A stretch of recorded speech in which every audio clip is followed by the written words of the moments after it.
Kerajaan Perikatan Nasional mempertahankan tindakan mereka membatalkan ordinan darurat adalah teratur dan selaras dengan peruntukan undang-undang serta perlembagaan negara. Menurut kenyataan Pejabat Perdana Menteri, kerajaan sudah menasihatkan Yang di-Pertuan Agong untuk membatalkan ordinan darurat sebelum sidang khas Parlimen pada 26 Julai lalu. Kata PMO, mengikut perkara 40/1 Perlembagaan Persekutuan, Agong perlu menerima dan bertindak mengikut nasihat Jemaah Menteri. Oleh kerana darurat tidak disambung, Jemaah Menteri memutuskan untuk menasihati Agong untuk membatalkan semua ordinan darurat yang dimasyurkan oleh Tuanku sepanjang tempoh darurat berkuat kuasa. Susulan ketetapan ini, PMO pada 22 Julai telah menerima draft ordinan darurat pembatalan 2021 yang disediakan Jabatan Peguam Negara.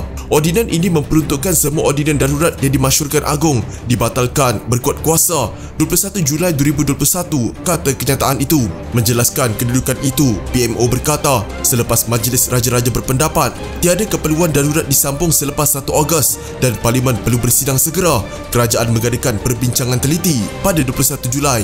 Selain membuat keputusan untuk menasihati Agong berkenaan pembatalan ordinan darurat, PMO berkata, Kabinet juga memutuskan untuk tidak menasihatkan Agong membuat proklamasi darurat baru. Pada 23 Julai pula, kata PMO, Perdana Menteri Muhyiddin Yassin mengutuskan surat kepada Agong bagi menyembah maklum nasihat Kabinet mengenai pembatalan ordinan terbabit dan memohon limpah perkenan baginda mengenainya.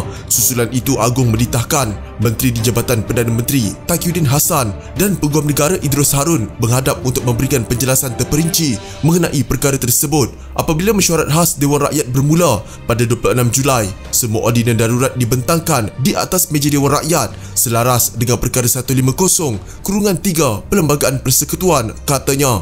Namun kata PMO, Ahli Parlimen Pembangkang mendesak agar merungkaikan ordinan darurat berkenaan. Selepas itulah, kata PMO, Taqiyuddin memaklumkan kepada Dewan Terbabit mengenai keputusan kerajaan untuk membatalkan ordinan berkenaan. Muhyiddin juga katanya menghadap Agong bersama Idrus pada jam 12 tengah hari 27 Julai bagi menjelaskan kedudukan tersebut. Semasa sesi menghadap itu, Perdana Menteri sekali lagi memberikan nasihat kepada baginda mengenai ordinan darurat tersebut serta kekeliruan yang ditimbulkan pembangkang semasa Dewan Rakyat bersidang. Perdana Menteri juga menyembah maklum pandangan kerajaan bahawa semua ordinan darurat tersebut tidak perlu diungkaikan oleh Parlimen, memandangkan Jemaah Menteri sudah menasihati Agong untuk membatalkannya. Di samping itu, sidang Parlimen yang berlangsung adalah mesyuarat khas yang diadakan mengikut Peraturan Mesyuarat 11/3 Peraturan Mesyuarat Dewan Rakyat yang agendanya ialah penerangan menteri dan tiada sebarang usul untuk mengungkai ordinan darurat. Katanya, Perdana Menteri menekankan bahawa dalam menjalankan tugas